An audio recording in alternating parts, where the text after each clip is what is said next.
আগে মাছ দেখেন। বাগেরহাট জেলায় বৃষ্টি হওয়ার কারণে সাদা মাছের ঘেরগুলো সব ডুবে যাচ্ছে, বের হয়ে যাচ্ছে গলদা চিংড়ি, বাগদা চিংড়ি। তাই তো শত শত জেলে গোদাড়ার গেটে এসে মাছ ধরে নিয়ে যাচ্ছে। কেরুর বা পৌষ মাস, কেরুর বা সর্বনাশ, কার মাছ কে ধরে? 4 দিনের বৃষ্টিতে সর্বনাশ হয়ে গেল। দক্ষিণ অঞ্চলে সব ঘেরগুলো তলিয়ে গেল। এক পুরুষের আদে বাড়ে আর এক পুরুষ খায়, আর এক পুরুষ এসে দেখে খাওয়ার কিছু নাই। এখানকার ঘের মালিকরা অনেক দাম দিয়ে খাবার কিনে এই সমস্ত মাছরে খাওয়াইছিল। তা নিজের চোখের সামনে দিয়ে এই মাছগুলো বের হয়ে যেতে দেখছে। বাগেরহাট জেলার চিতলমারী থানা, ফকিরহাট থানা এবং মোল্লারহাট থানার আশেপাশের মানুষ গোদাড়া গেটে শত শত মানুষ এসে মাছ ধরে নিয়ে যাচ্ছে। প্রতিটা বছর যেন ঘের মালিকদের মরার উপর খাড়ার ঘা পড়ে। এত টাকা দামের খাবার দিয়ে যেখান থেকে মাছ উঠতো শত শত টন, এখন আর সেরকম মাছ দেখা যায় না। এই গোদাড়া গেটে আসলে শত শত টন মাছ দেখা যেত, এখন আর তেমন দেখা যায় না। প্রতি বছর বন্যাতে তলিয়ে যাচ্ছে ঘের।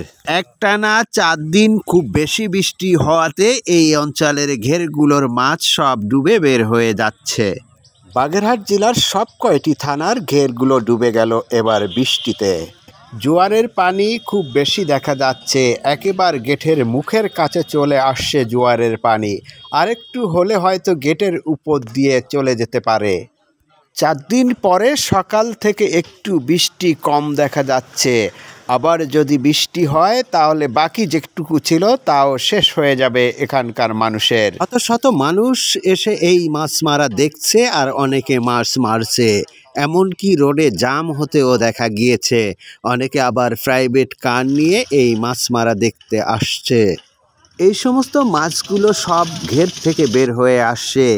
এতদিন যারা খাবার দিয়ে মাছ পুষছিল তারা আজ দিশেহারার মতো হয়ে গিয়েছে। যতটা পারছে এখানকার মানুষ জাল মেরে মাছ ধরছে, বাকি মাছগুলো হয়তো বের হয়ে যাবে নদীতে। এই গেটের কাছে সারাদিন জাল মারলেও একটি মাছ বাঁধতো না। সেখানে একবার জাল মারলে 3 থেকে 5টা মাছ আসছে। মাছ যদি খুব বেশি জালে বাঁধে তাহলে নিচেই নেমে যে জাল চেপে ধরতে হচ্ছে একজনের, তা না হলে মাছ বের হয়ে যেতে পারে সন্দেহ। এই ঘের ডুবার পিছনে যে মূল কারণ রয়েছে, প্রতিটা গেটের সামনে কচুরি বেঁধে সব আটকিয়ে রাখে গেটকে। কোনো সরকারের আমলে এবং কোনো আমলে এর কোনো সমাধান হয়নি এখানকার মানুষের। তাই তো বারবার এখানকার মানুষ ক্ষতিগ্রস্ত হয়ে যাচ্ছে। দর্শক, আমি বিদায় নিচ্ছি রাহুল গুরু, দেখতে থাকুন আপনারা। এখনো ডিসিশন চলতেছে ওর বাবা হলো বেশি সারা জন আমরা পরে রেতে ডুবইছে ফালা দিয়ে তুই ওই মাছে পুরো বড় দাদা চললি দেখ ওটা কামাই দন ধরে ওইটা আরো আছে কি নেই দেইছো যে এক কানে নাও সে কাতলা কই আরে বলকা এটা বেরিয়ে গেছে জাল দিয়ে যাও গাড়ি চলে এ সজি জীবন কই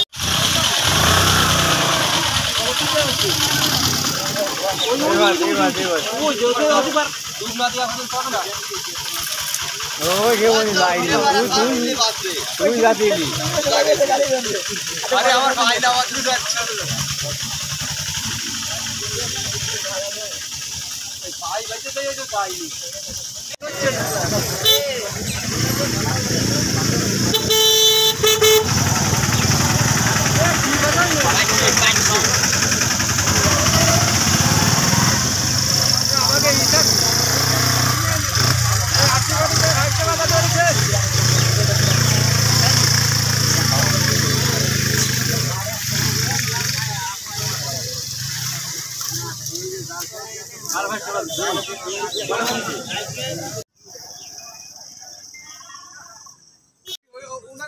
আরে তালে পড়ি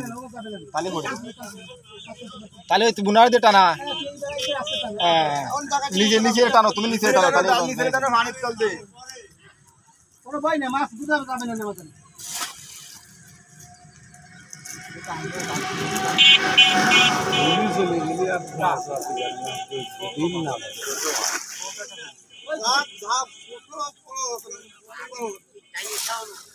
বাদলি ভালো লাগে ব্লকে বাদিয়ে ভালো লাগে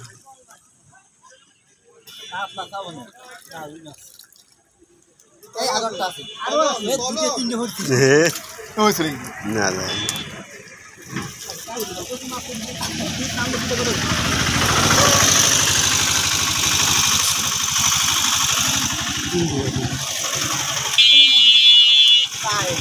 আগের বেড়াও তিনটে বেড়াও তিনটে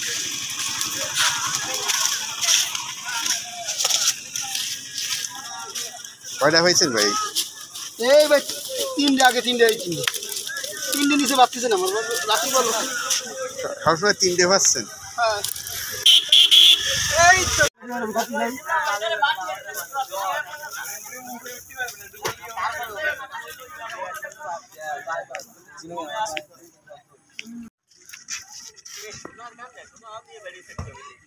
না সোনার গান এই কালারের না না রে কালার মাইকে কালার আমি ডাকছিলাম সোনারে